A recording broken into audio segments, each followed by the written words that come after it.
طبق اظهارات شورای علما عادتا در روزهای عید مردم خصوصا کودکان به عیدگردک میبرند که در چنین وضع خطر استیرادیابی را بیشتر میکنند.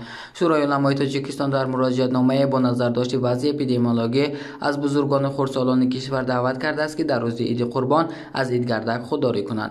از خانه به خانه، از محله به محله رفته روزی دراز در نزد در مردم با دست دراز آواره‌گردی میکنند. باید دانست که از سبب خانه به خانه گشتن خردسالان در روز عید خطر استیرادیابی و سیرت کننده دیگران به مراتب می افزاید. افسوس است منبع.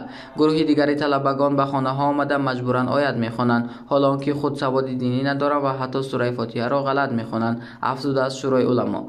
با تاکید این نهاد کودکان باید به تعلیم و تربیت فرا گرفته شوند، نه اینکه در کوچه و خیابان ها بیهوده گشت و گذار نمایند. موافق تعلیمات شریعت، رعایت مقررات مراجعت نامه شورای علما برای مسلمانان همان کشور شرط است. از این رو تقاضا کرده می شود که مردم خطر استیرادیابی را جدی درک کرده از عیدگردک کلانسالان و کودکان خودداری نمایند. تاکید کرده است منبع. شورای علما از همه ساکنان دعوت کرده است که برای حفظ سلامتی خود و نزدیکانتان حتما از واکسیناسیون گذرند، زیرا امگذرانی یگانه راه نگهداری سالم ملت است. همزمان این نهاد از کل نمازگزاران دعوت کرده است که روز عید به نمازگاه با دستپوشک و نقاب آیند. شورای علمای تاجیکستان با پخش یک مراجعت نامه آید به نماز عید قربان و نمازگزاران گفته است با نظرداشت وضع پاندمی در کشور از احتیاط کار بگیرند.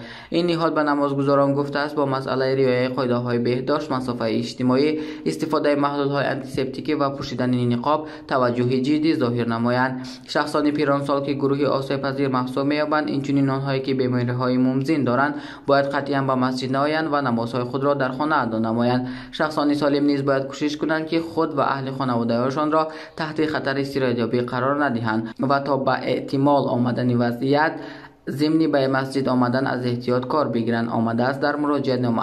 شخصانی که به مسجد می آیند حتما باید نقاب داشته باشند، از محلول‌های بی‌ضرر گردانیده استفاده نمایند، دستپوشک پوشند و حتما مسافه اجتماعی را رعایت کنند. افزوده است منبع.